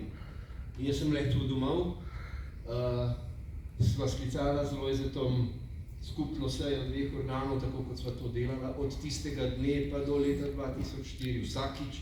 Jaz sem bil član njegove komisije, on je bil član mojega odbora. Najprej smo sprejeli dnevni red komisije in Lojze je kot moj član glasoval za in potem je odbor, potem je komisija glasovala in sem kot član komisije glasoval za njegov dnevni red in sva odpeljala in potem sem šel nazaj.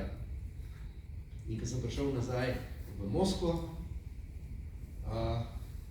je bil Primakov predsednik vlade, rubelj je bil nazaj, Rusija je bila rešena, finančne krize nismo imeli, jaz sem pa bil povabljen na sedež komunistične partije Sovjetske zveze. In tam je, nikoli ne bom pozabil, bila ena ogromna pisarna in od zadaj je bil zemljevid Sovjetske zveze. In to zgleda, ko je en ogromen zavit zrezek. Ne? In čist gor tam na vrhu, ne, je bil Vladivostok, od zadaj pa ni bilo nič. In potem si šel dol in tam dol ni bilo nič. Tam nekje sem videl ene kurile in tam je pikal japonske. In tam spodaj Kitajske ni bilo. In potem smo prišli tja v Evropo in gor na vrhu, čist malo je bilo Norveške. Cel svet je bil Rusija. In Rusi pač stvar gledajo, ne vem, če poznate ta izraz evropocentrizem. Mi smo prepričani, da je popek sveta. Oni so prepričani, da je to tam in da jim Ukrajina pripada. Z Ukrajinci ali brez. Tako kot so se odločili in jih je Stalin z Golodomorom, z lakoto, izstradal, da so pomirali tam pred drugo svetovno vojno, ko so kozake seveda v Gulage poslali v Sibirijo, tako seveda so jih zdaj spet kaznovali. V čem je problem? Večina se tega ne zaveda. Sibirija je prazna. Ko je Sovjetska zveza kot Ruska federacija dovolila svojemu prebivalstvu, da se seli znotraj Sovjetske zveze, je izgubila Sibirija polovica prebivalstva. Tam ni nikogar. Je vsak dan več Kitajcev. Predvsem je vsak dan več Kitajk, ki se možijo z Rusi, ki dobivajo rusko državljanstvo. Te Sibirije ni mogoče obdržati. In Putin poskuša to podobo svojega odločnega, uspešnega voditelja pač gojiti na ta način, da kot kolateralno škodo jemlje države Evrope. Ja. Ukrajina, to smo pač mi. In Ukrajina ne bo padla. Jaz sem bil nekaj mesecev nazaj zelo trd na Novi 24, ko sem pač napadel enega od naših poslancev, doktor, evropski poslanec iz SD-ja, pravi, da ne vidi nobene možnosti, da bi Ukrajina bila v NATO. Ukrajina bo v NATO ali pa je ne bo. Konc. Amen. In če te Ukrajine ne obranimo, pač tudi Evrope ne bo. Vsakič nas bo imel za malca. Zdajle nas Kibica, grozi z jedrskim orožjem. Rad bi povzročil množične demonstracije v tistih državah, kjer so ljudje najbolj občutljivi. Radi bi imeli incident pred kakšnim skladiščem jedrskega orožja. Pač to dela. In proba. In ker nas je zdaj 32 v NATO, pač v eni državi že uspel. In vsako neskladje povzroča težave v NATO. Ampak jaz sem 4 leta bil veleposlanik v NATO, tukaj so me ves čas obtoževali, da sem predstavnik NATO v Sloveniji, ne pa Slovenije pri NATO, ampak morate vedeti, da NATO nobene stvari ne odloči drugače kot s popolnim soglasjem. Zdajle bo 75 let od nastanka NATO. To bo velik dogodek. In boste videli, v Washingtonu bo prireditev, kot jo še ni bilo. In Biden bo gostil. Jaz sem bil na 70-letnici tam, pred 5 leti. In kljub temu, da je bil predsednik Trump in nam je delal neverjetne težave, smo se vendarle dogovorili. In ko smo prileteli tja, Trumpa v Washingtonu ni bilo.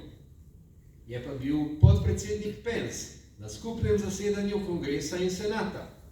In Jens Stoltenberg je v tem svojem govoru kar nekajkrat, zagotovo 10-krat rekel: It's good to have friends. Dobro je imeti prijatelje. Tega našega prijatelja tam ni bilo, ampak kadarkoli je to rekel, je cela dvorana stala na nogah. Jaz še nikoli nisem bil na taki prireditvi, da je bilo konc tega njegovega govora. A veste, kolikrat smo stali? Več kot 30-krat. In aplaudirali. To je bila velika maša. In boste pozorni, to bo zdaj spet. V nekaj dneh se bo stvar zgodila, jo bojo začeli najavljati in potem se bo to zgodilo. To je zavezništvo. Moraš biti prijatelj in moraš biti odgovoren. Oni tam umirajo, kle se eni preseravajo. Prostite, to pač tako ne gre. Da vidite gospoda Novaka, ki je bil v mojem mandatu tudi v Monsu, tam, kjer je vojaški štab NATO. V NATO, jaz kot veleposlanik, moram govoriti tako, da ne bo kanadska kolegica prizadeta. Pa nisem jaz popek sveta. Moram reči tako, da ne bo Turk padel v nezavest in znoro, ker pač Erdogan zahteva, da se znori. In zato se pač moramo naučiti pogovarjati. In zavezništvo je nekaj, kar pri nas znotraj slovenske politike ljudje ne razumejo. Pogovarjati se moraš z vsemi. Spoštovati moraš vsega. Pomagati mu moraš, da on preživi, ker drugače ga bodo tepeli doma. Mogoče sploh ne bo preživel, ker bo taka sankcija. No? Najdemo način, da to izpeljemo. In mi moramo tej Ukrajini pomagati, da preživi. Glejte, bom pol prišel na Tanje. Zdaj prišel na Tanje Fajon.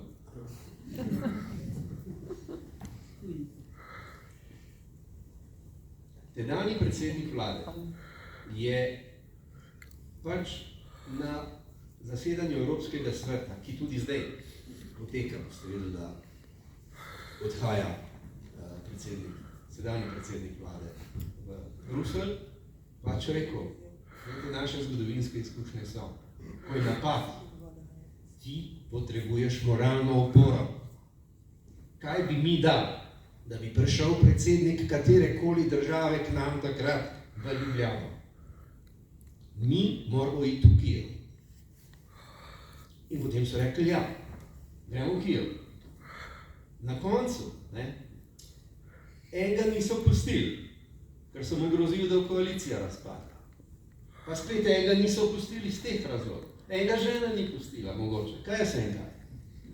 Na koncu so tja prišli trije. Bil je Poljak, bil je Čeh in bil je Slovenc. Dokazali so, da se da tja priti. Jaz moram reči, da mi skoraj kap. Tisti trenutek, ko sem prebral, da bodo jutri tam. Ne zato, ker ne bi vedel. Ampak sem se vprašal, pa kjer mu je to padlo na pamet, da to objavil naprej. Povejte, ko ste tam, povejte za nazaj. Zakaj ogrožate ljudi? Zakaj delate iz Kijeva še eno tarčo? Ampak to je pač češki predsednik vlade naredil. Zakaj? Se ne bom spraševal.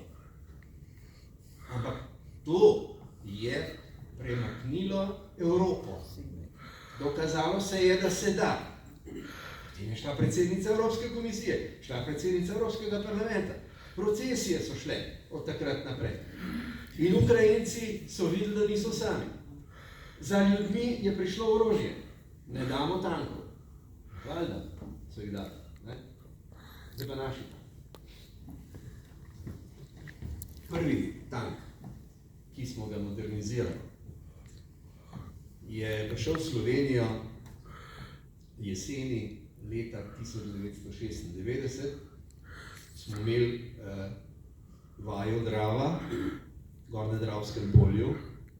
In Janez Podobnik mi je očital, ker sem bil takrat minister za obrambo, in smo imeli tudi sodelovanje nizozemskega letalstva, pa sta dva 16 letala gor na Dravskem polju, je rekel, da minister za obrambo zastrašuje slovensko prebivalstvo. uradne politike, se razume.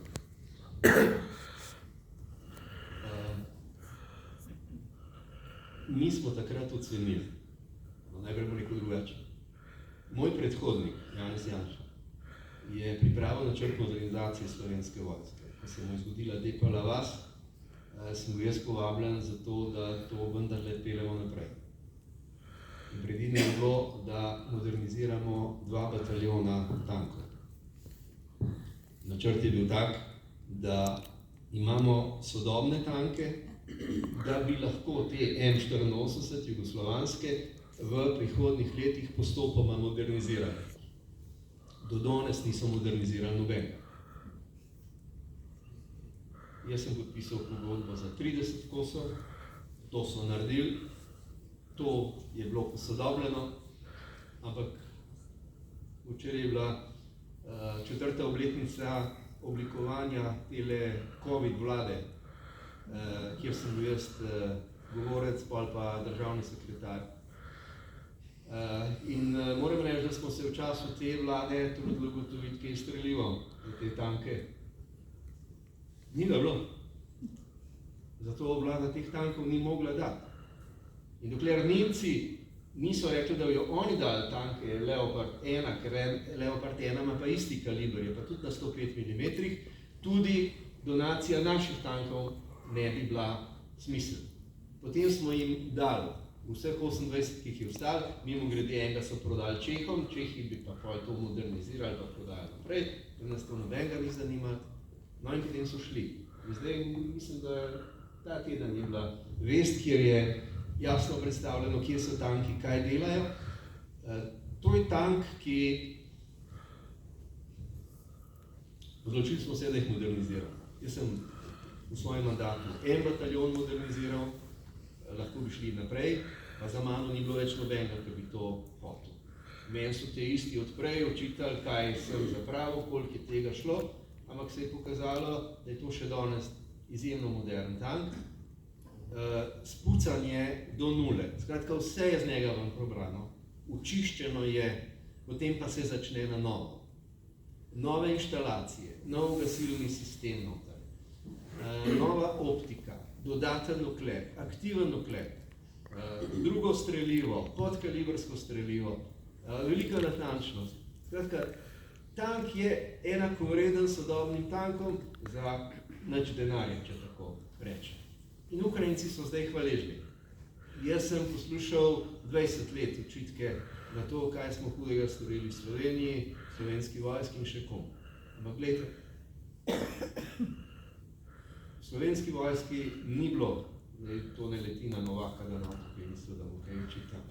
Ampak zavedanje o tem, kakšen je svet in kaj se nam lahko zgodi in kaj nas lahko dočaka, ni. In mi imamo voljo in čas, da kupimo helikopterje, pa 2 aviona, pa aleluja, še kaj. Dajte kupiti 10 8-kolesnikov letos, pa 10 drugo leto. Tam noter bojo vojaki. Na tiste bojo streljali. Na ta helikopter, ki bo zajemal vodo, noben ne bo streljal. Za tiste rabimo, ki bodo tja šli. In to je pač odnos do slovenske vojske, ki je enak kot odnos do osamosvojitve. Ker jim nekateri obrazi niso všeč, pač tega ni. In ker je to povezano tudi s slovensko vojsko, tudi za slovensko vojsko, za vojake v vojski ni denarja. Je pa denar za kaj druga. No? In to jaz ne govorim iz gneva, jaz sem pač govorim, da je življenje pač zahtevno, vsak na svojem področju imate 100 izkušenj, kako težko je imeti opravka s svojimi, ki jih ne zanimajo več na tem svetu, ne? Kaj pa pred nami, pa je, da strnem, niso lepi časi, zahtevni časi so. Če rečem angleščini, it's good to have friends. Dobro je imeti prijatelje. En prijatelj več je ogromno več. Da povem še daj, kar ste 100-krat slišali z mojih ust. Skupaj zmoremo več. Skupaj zmoremo več. Skupaj lahko kupimo cenej. In če se tega ne bomo naučili, če ne bomo uspeli znotraj državnega zbora, znotraj naše politike, govoriti z levimi, z desnimi, črnimi, rdečimi in se zmeniti. Glejte, to je minimum, to moramo narediti, zdajle, pol pa štafeto nekdo drug naprej. Ampak ne morete pa narediti tako, da kle nastavimo, da naredimo davčno reformo, rečemo, vsak bo toliko dobil za to, da boste lažje shajali, tako boste to porabili, to bo šlo spet v proračun, zavrteli bomo gospodarstvo. A ne. Plačali boste poseben prispevek, pa bomo rešili zdravstvo. Včeraj sem poslušal,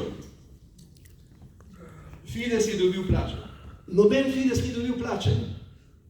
Zdravniki so plačani, sestre so plačani, delavci v zdravstvu so plačani. Kakšen Fides? Ne, zdaj pa. Veste? In gledajte, ljudje so študirali leta in leta. To so zrele osebe, so intelektualci. In pa jih nekdo klele z lopato klufta prek televizije in jih zmerja kot zadnje mulce. Na koncu se je odločil, pa kaj meni tega treba? Grem iz javnega zdravstva, gremo zasebno. Kdo te gleda, no? In to ne pelje nikamor.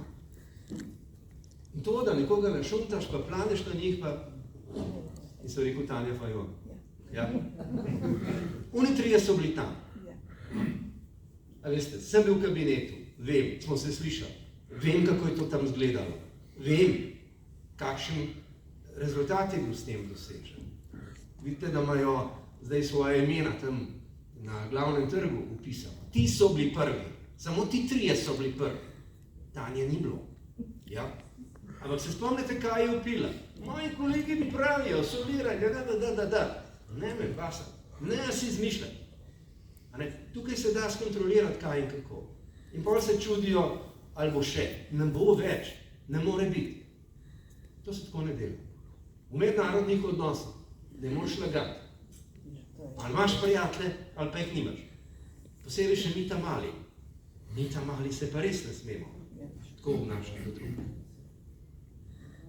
In da stopiš na mednarodni parket, moraš imeti kar nekaj odgovornosti.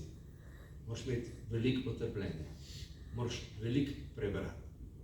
Pa predvsem moraš okrog sebe nabrati tiste, ki največ vedo o tem. Ne pa tiste, ki pravijo, da tebi plačujejo članarino, ali pa je niti ne plačujejo, pa samo pravijo. Tisti zdaj gledajo, kje je članarina cenejša.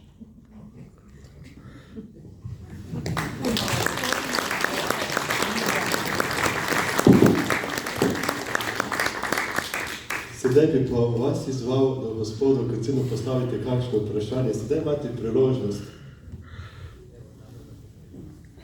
Kdo bo bil tako pogumen, kot je bil gospod Kacin let 91, da bo prvi postavil vprašanje? Ženske so bolj pogumne.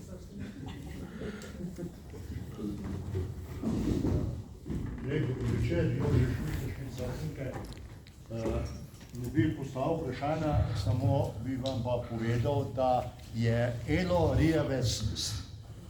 Rijavec je stric Tonita Mrlaka. Namreč Toni Mrlak je sin njegove sestre, od Elotove sestre. Ne? In tudi oče od Tonita Mrlaka je bil vojaški pilot.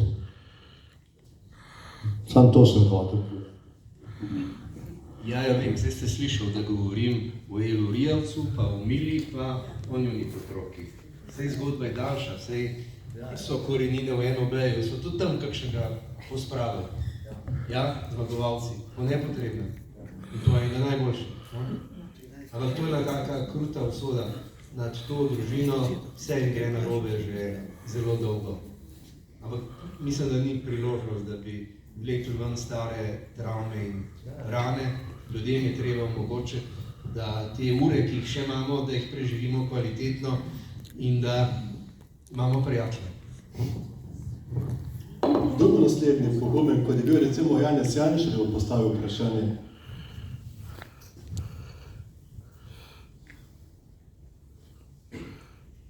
Ni noben pogumen. Potem bomo po Jožeta izvali predsednika. Za vprašanje. Tako, ja. Ne, jaz sem že vse slišal. Ne, mislim. Jaz sem organiziral, zdaj pa, zato ste tukaj, da vprašate. Če pa ne, če pa ni več vprašanj, bomo pa počasi, mislim, bomo pa zaključili, pa se bomo še malo pogovorili. Dajmo še en aplavz nazaj.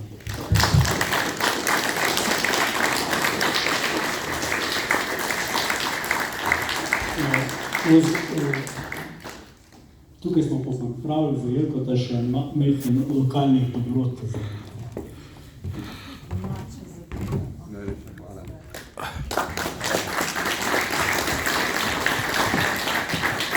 Vas pa povabim, da se tam od zadaj zadržite, tudi malo pri takih dobrodah. Hvala lepa. Še eno besedo, če mi dovoliš, gospod predsednik. Tudi jaz bi se rad zahvalil gospodu Kosinu, ko če mi dovolite, bi vam postavil en izziv. Lahko rečemo, da je to konec skorajšnjega dela našega srečanja. Da se bomo še kaj srečali tukaj. Jaz načelno jajem, Emšo mi tako obljubo omogoča. Hvala.